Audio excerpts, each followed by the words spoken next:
सतत breaking news चालवणाऱ्या चॅनलची एक ब्रेकिंग न्यूज सध्या हाती येते. कारण मुंबईतल्या एका नामांकित अशा इलेक्ट्रॉनिक माध्यमातील न्यूज चॅनलवर आयकर विभागाची धाड पडली आहे.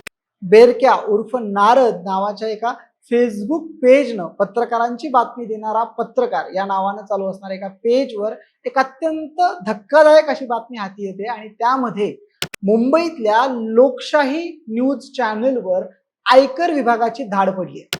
लोकशाही हे तेच न्यूज चॅनल आहे जे मध्यंतरी किरीट सोमय्यांच्या व्हिडिओमुळे प्रकाशझोतात आले होते आणि त्यानंतर 72 तासांची बंदी त्या चॅनलवर लादण्यात आलेली होती. काय आहे नक्की प्रकरण आणि मुंबईत न्यूज चॅनलवर इन्कम टॅक्सची धाड का पडली हे जाणून घेऊयात व्हिडिओच्या माध्यमातून. नमस्कार, मी आहे निकेत, तुम्ही पाहताय महाराष्ट्र. सर्वात आधी नेमकं प्रकरण काय आहे आणि बेरक्या उर्फ नारदनं जी पोस्ट केलेली आहे त्या पोस्ट मध्ये नेमकं काय ते आपण पाहूयात. तर सर्वात आधी बुधवारी सकाळी म्हणजे आज सकाळी 6:30च्या सुमारास एका चॅनलवर अंधेरी MIDC मध्ये स्थित असलेल्या स्टुडिओवर आयकर विभागाची धाड पडली असं सांगण्यात आलं आहे. बुधवारी साधारण 6:30 वाजण्याच्या सुमारास आयकर विभागाच्या 6 ते 7 अधिकाऱ्यांनी थेट लोकशाही चॅनलच्या स्टुडिओमध्ये ते गेले आणि तिथून तात्काळ स्टुडिओचा ताबा घेत सर्व कर्मचाऱ्यांना त्यांनी बाहेर काढलं. त्यानंतर त्या न्यूज रूम मधल्या बातम्यांचा जो रतीब आहे तो सगळा पॅकेजच्या भरोशावर चालू आहे असं सांगण्यात येत आहे. आजही जर तुम्ही YouTube लाईव्ह मध्ये किंवा टेलिव्हिजनवर लोकशाही पाहिलं तर ते पॅकेज्ड बातम्या ज्या आहेत त्या सध्या तिथे सुरू आहे. त्यामुळे सकाळपासून चॅनलवर जे नेहमीचे शोज असतात त्याऐवजी बातम्यांचे रिपीट शो चालू असल्याचं जे चित्र आहे ते आपल्याला पाहायला मिळत आहे. धाडीमागचं नेमकं कनेक्शन काय तर या संदर्भात बेरक्याने सांगितलं की ही धाड का पडली याबद्दल तर्क वितर्कांना उधाण आलंय. सूत्रांकडून मिळालेल्या माहितीनुसार या कारवाईचा संबंध गुजरात राज्यातल्या गुजरात पत्रिका या वृत्तपत्राशी जोडला जातोय.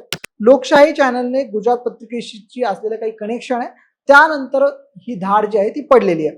सर्वात गंभीर बाब यामध्ये आरोप काय करण्यात आलेले आहेत जे बेरक्यानं सांगितलेले त्यामध्ये की नुकत्याच पार पडलेल्या लोकसभा आणि विधानसभा निवडणुकांमध्ये काही विशिष्ट राजकीय पक्षांकडून मोठ्या प्रमाणात देणग्या स्वीकारून त्यांच्या बाजूच्या बातम्या चालवल्याचा आरोप जो आहे तो या लोकशाही चॅनलवर करण्यात आलेला आहे.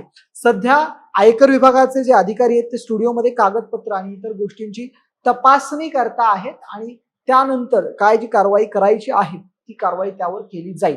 ही बातमी जी आहे ती केवळ बेरक्या उर्फ नारद या एका प्रोफाईलवरून आलेली नाहीये. अनेक अशा फेसबुक प्रोफाईल्स आहेत, प्रतीक पाटील नावाने प्रोफाईल्स आहेत, अनेक अशा प्रोफाईल्स आहेत. ट्विटर आहे, ट्विटरवर सुद्धा या बातम्या जी आहे आता सगळीकडे व्हायरल होते.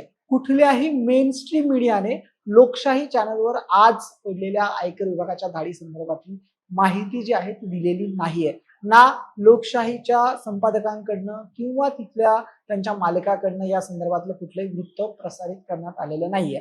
अजूनही आयकर विभागाची ऑफिशियल स्टेटमेंट या संदर्भात आलेलं नाहीये. म्हणून नेमकं प्रकरण काय हे काही वेळात आपल्याला कळेल.